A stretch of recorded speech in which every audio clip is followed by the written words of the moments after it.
నమస్తే నొల్లా welcome to సాఫ్ సినా ముచ్చట. గా నడుమ చిన్నెన్టీఆర్ అన్నది జనతా గ్యారేజ్ అని ఓ సినిమా వచ్చింది. యాదుకున్నదా? ఆ సినిమాలో ఎన్టీఆర్ అన్న మోహన్ లాల్ సారు బండ్ల రిపేర్ గ్యారేజ్ని నడిపించుకుంటేనే కష్టం వచ్చిన జనాలకు ఆసరైతుంటారు. ఏం ఆపతున్నా ఫోన్ చేయండి అమ్మా, రింగు రోడ్డు మీద గట్టిగా కొడితే 10 నిమిషాలల్లా మీ ముంగటుంటామని చెప్తాడు. ఇక సేమ్ బీఆర్ఎస్ పార్టీ కూడా ఇప్పుడు జనతా గ్యారేజ్ లెక్కనే తయారైంది. ఎక్కడైనా బాధితులు ఉన్నోళ్ళు, బాధలు ఉన్నోళ్ళు అధికార పార్టీలు ఉన్నోళ్ళ తానికి పోయి మొర పెట్టుకుంటారు, పాహిమామని వాళ్ళను ఆశ్రయిస్తారు.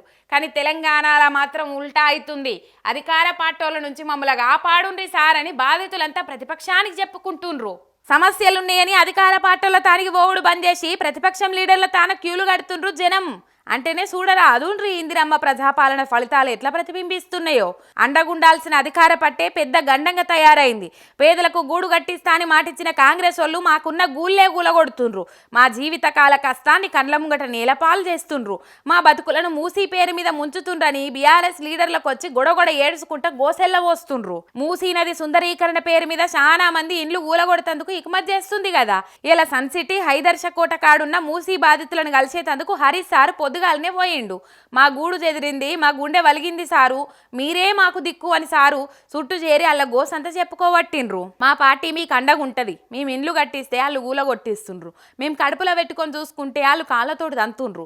అయినా బుగులు పడేది లేదు. న్యాయ పోరాటంలా ఖచ్చితంగా మనమే గెలుస్తాం. ఎవ్వలేం ధైర్యం చేడి అఘాయిత్యాలకు పాల్పడొద్దు, ధైర్యంగా కొట్లాడతాం. ఈ సర్కారు మెడలు వంచి పనిచేపిద్దాం. కాంగ్రెస్ వాళ్ళకు పెరిగిన కొమ్ములను ఇరగొడదామనుకుంటా బాధితులకు భరోసానిచ్చిండు సారు.